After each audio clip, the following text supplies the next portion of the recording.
how do you go from this to this? There are several steps involved, a lot of details, but it's all worth it in the end.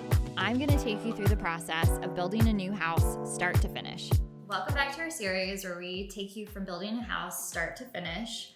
This is episode 3. In the previous episode, we talked about the foundation and framing, building the exterior envelope of the house, the walls on the inside. And while we have a lot of work going on the outside of the house, there's also work being done on the inside.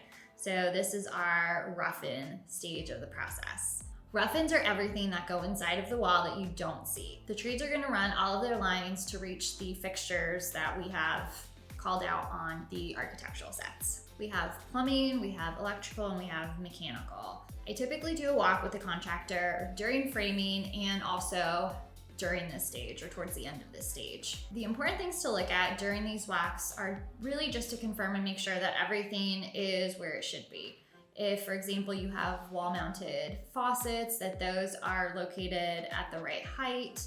If you've got sconces that are going to flank a mirror, that those are also at the correct height and the spacing looks good.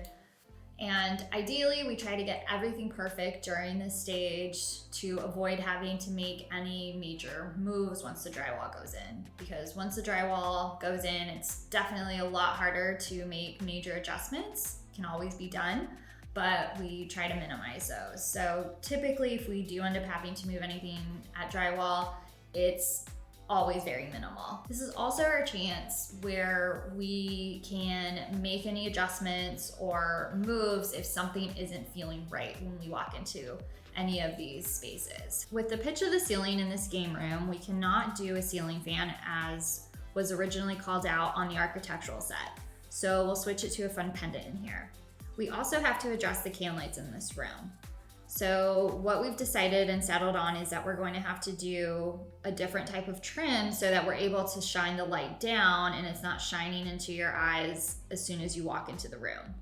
I know we're gonna do several different pendants over the stairs, and for now we don't know the exact locations because the fixtures for that specific location have not been spec'd yet. So what the electrician's gonna do for now is he'll run his wire up there, and once we get them in and that fixture install, he'll pull the wire and put the boxes exactly where we need them to make sure everything's centered and feels right in the space. The original design for the master bathroom had the sconces going on the side walls, and since we have a pocket door on one side, we can't put the electrical box in that frame. So what we're gonna do instead is we'll move those boxes to the mirror side and do one large custom mirror, and we'll just cut out for those boxes, and the sconces are basically just gonna lay on top of the mirror. Once we know and we feel good and confident about all of these rough-ins and everything is where it's supposed to be, insulation's gonna go in, and then the walls are gonna get closed up. So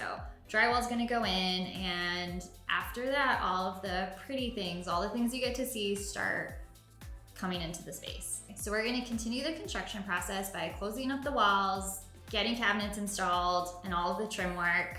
So be sure to subscribe and follow us on Instagram to see more episodes in this series.